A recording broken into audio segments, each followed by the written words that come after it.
So how much of that you can see. I filled a few of the holes that were cut into the frame. This is where somebody has come in and in the process of probably taking some rivets out for a crossmember, it gouged into the frame pretty good. I mean, it's honestly, it's most of the way through the frame. So I'm gonna weld this up. I need to fill these two holes, and then once I transfer these holes to the upper box that we made, is this. So it's going to go on something like that. So once I transfer those holes, which are going to come out in this box, then I can go ahead and weld those two up as well. So we're just about to that point, but I'm going to go ahead and weld this up and fill these two holes in. Now that I've already drilled the two smaller ones here, those are my pilot holes for where I'm going to re-drill. And then what I've been doing is, instead of drilling a hole large enough for this 7/16" bolt and then try and put a nut on there, because I am going to plate it on the back side like this other one, I've just been drilling a hole like 0.356 or something like that. Anyway, I've just been drilling the hole and then tapping it for 7/16 14, and then I can run these in. They're only temporary. We're going to be welding the holes up anyway, so we can just use the 1/8" steel here to pull everything tight, get everything situated where it needs to be, and then put some tack welds on it, and then when we're ready we can take the bolts back out. I think I've mentioned it before, but you can use copper to back these holes that you want to fill, and just clamp it in place. And then this pair of pliers has a copper swivel pad on it. I'm gonna have to do a Tool Bag Tuesday on these. It's pretty nice. So if they're fairly long reach, but they're not going to reach like this hole back here, or this one over here might get this one. We're going to weld all that stuff up real quick, make this look a little nicer and strong again.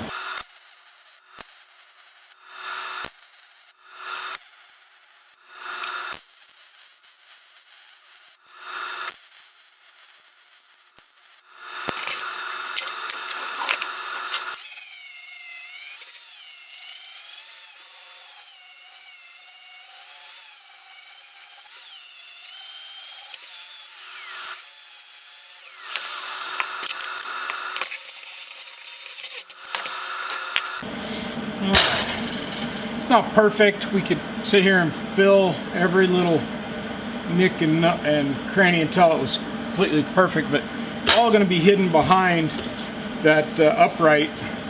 I just wanted to be able to, when we come through with something to weld into, there's metal there, and it's good metal, or at least strong metal. So now we need to attach our box. Then we can fold down this front lip to give it a nice, angle on it. And I cut these slots back here because the frame rail curves off, so that'll let me hammer down on that just a little bit to curve this off as well. And about where this box ends is about where the upright starts turning up, so nothing back here was going to be attaching to anything anyway. So let's get this squared up, flush to the outside, and we can do that with just a couple pieces of tubing.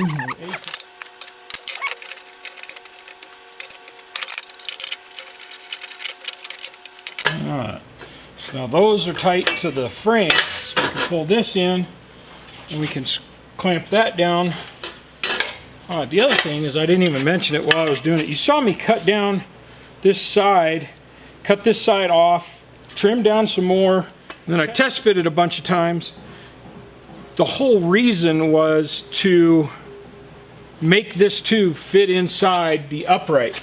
The upright is 3 inches outside dimension, and so it's about 2 3/4 on the inside. Well, they don't make 2 3/4 by 1 inch tubing, so we had to make some ourselves. So that's what that was all about.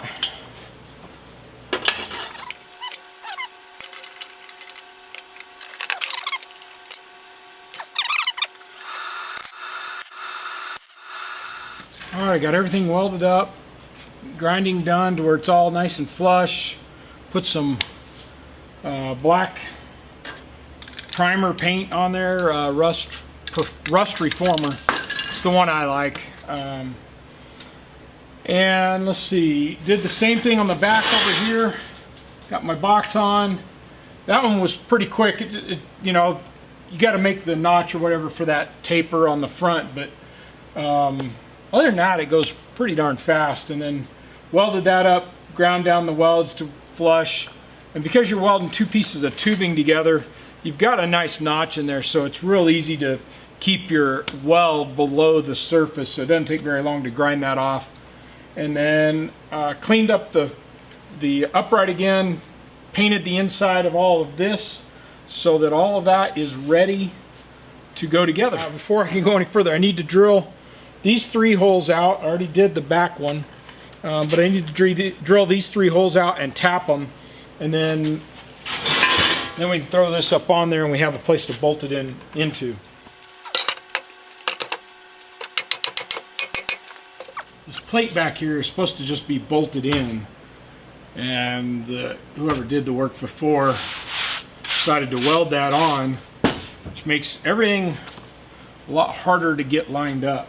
But so what I've had to do is cut a lot of it away. I'm gonna have to cut another couple inches away.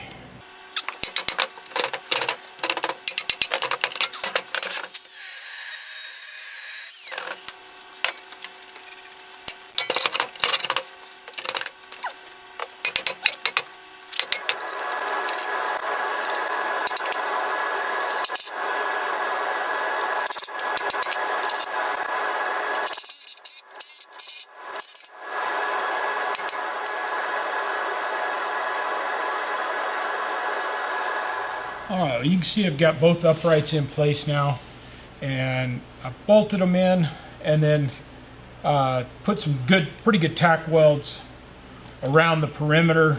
I have both of the boxing panels in place. I still need to do a short one further up to the crossmember where the trailing arms will mount.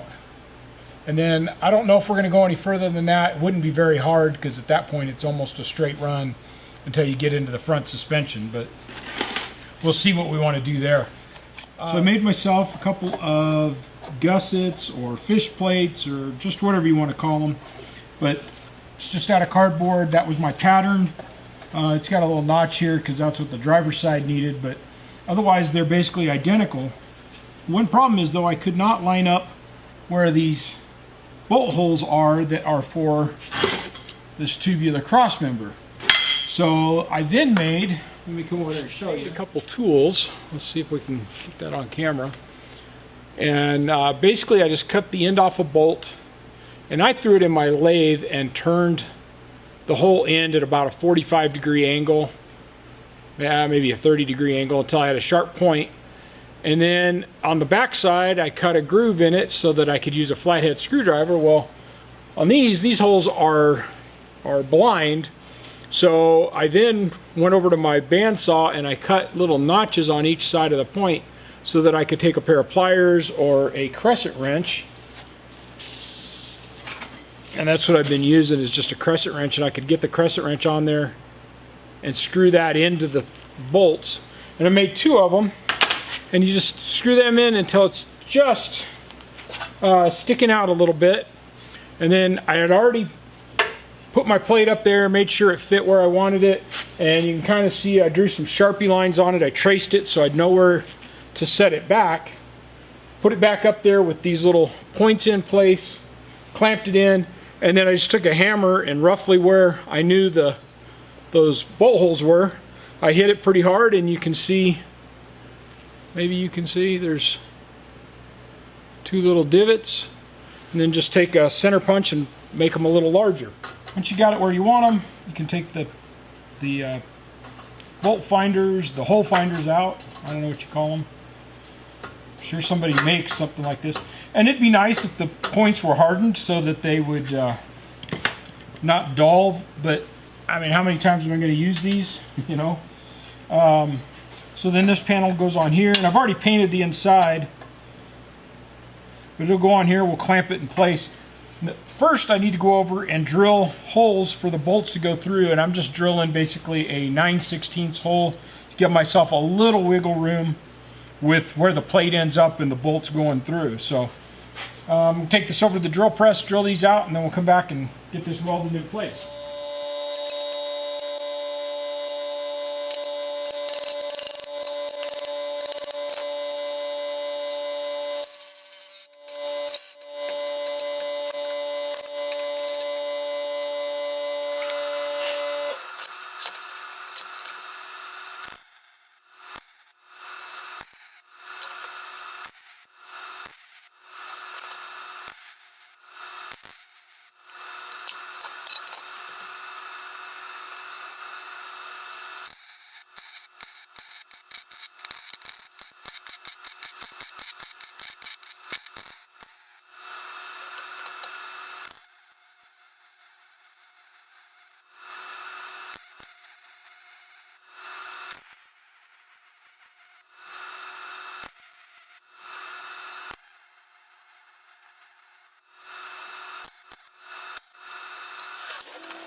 I got all the uprights done. I put in this upper cross member that does the bags and the shocks.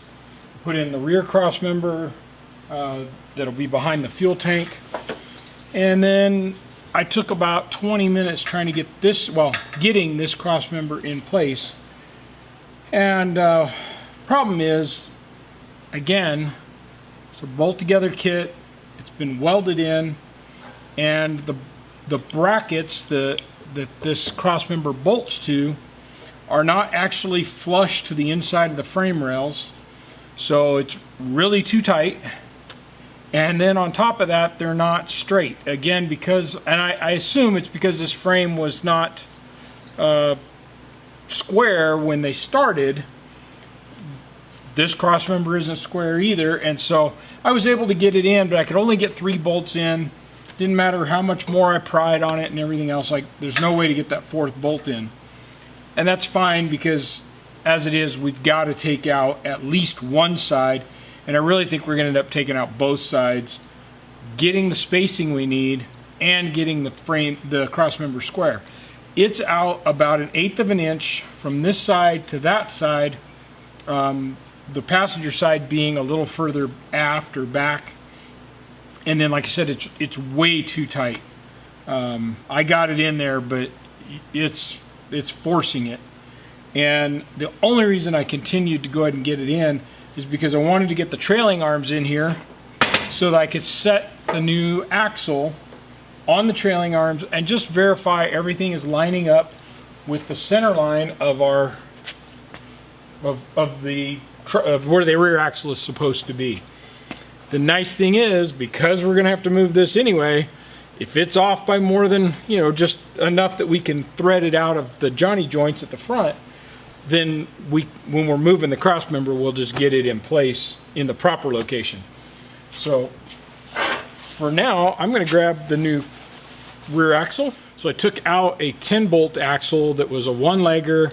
I don't even know what gears are in it, drum brake, and we're putting in a quick performance 9-inch. I went for the early factory width, which is a little narrower than the axle that was in it, and I think by 1 inch, but the axle width changed in mid-year, roughly 1970. So we just went with, say, a 69 width, which is, I think, 69 inches or 69 something. I don't remember off the top of my head. But what that does is, since we've got such a big tire we want to get in here, it just gives us a little more room. It means we can get a little more dish on the wheels and all of that as we're putting all this together. So let me grab the axle. And I say I'm grabbing the axle, I'm just grabbing the housing. Like everybody that has parts, everybody is busy and trying to get stuff in and orders filled and all that. So Quick Performance is no different. They told me right away, hey, we can get you the axle housing out, but the center section, differential, and some of the other stuff is going to be a few more weeks.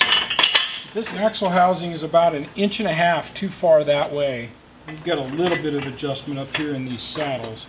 We've got a lot of adjustment in the Johnny joints, and they're not even set the same distance. So assuming these bars are identical length, then nothing is lined up. But basically the back of this housing right now is right on our axle center line. So we'll check the other side as well, but my suspicion is there that as part of all this, we're going to need to move the crossmember back, maybe as much as the 1.5 inches to get to the center of this 3-inch tube. So let me check the other side.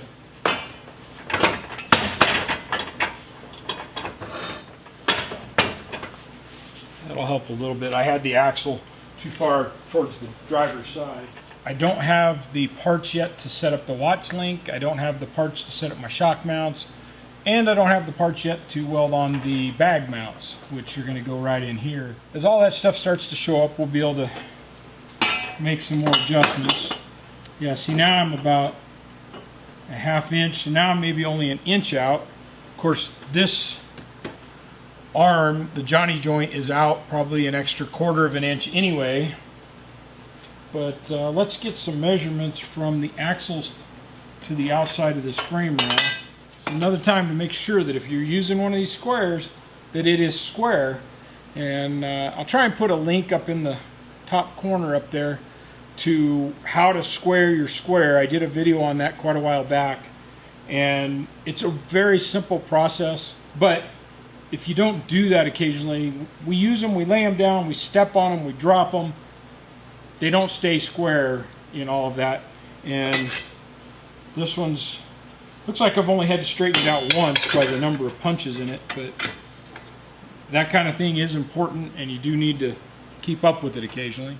All right, so I have this square up against the housing end, and we're just going to pick a place that we can replicate on both sides. So actually I'm going to go forward just a little bit. I'll go to the outside of this frame rail, and I've got 9 7/8 of an inch.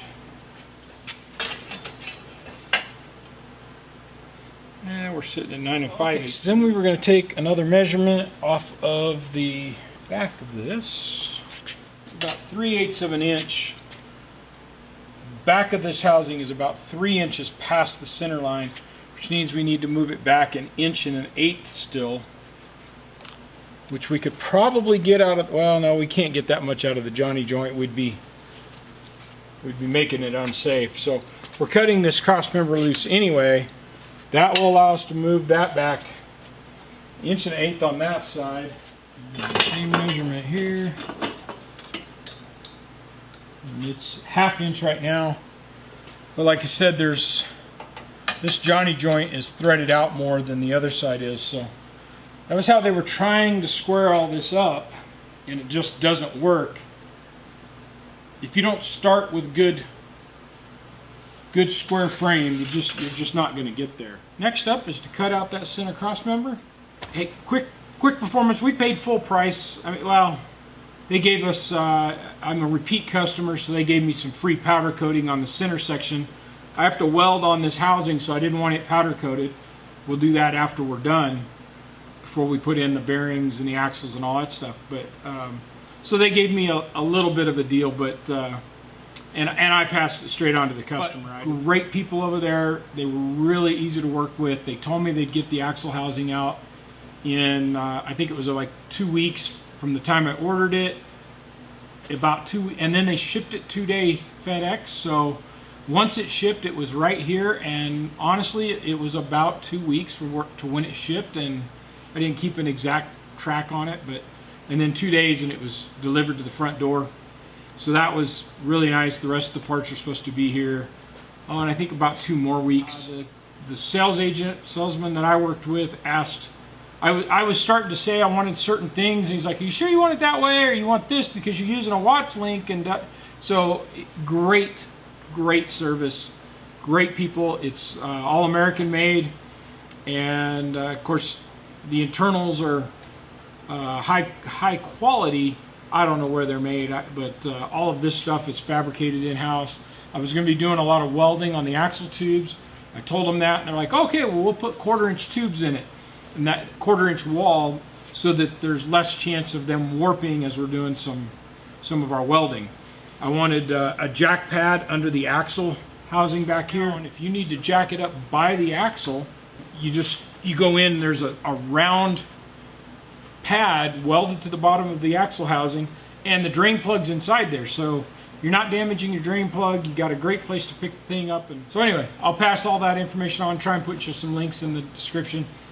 Give them a shout out.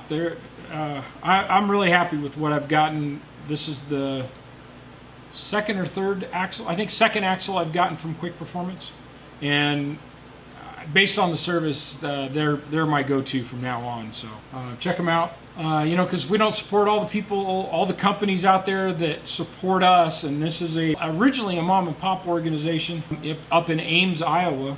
So if we don't support them, there's not going to be any aftermarket to support our hobbies. So check them out.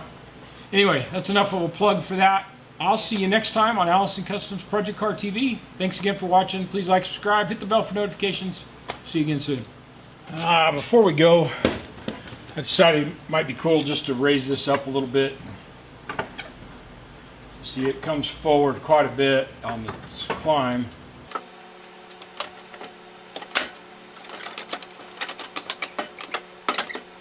And therein kind of lies the problem. So before, with this 2 1/4 inches up, the axle was hitting back here, or 2 3/8 inches, it was hitting back here. Now, because the axle is essentially 1 inch too far forward, it's hitting on the forward side. We want it all the way up under here. So when we move that cross member, that'll straighten everything out, and then we'll get at ride height, which is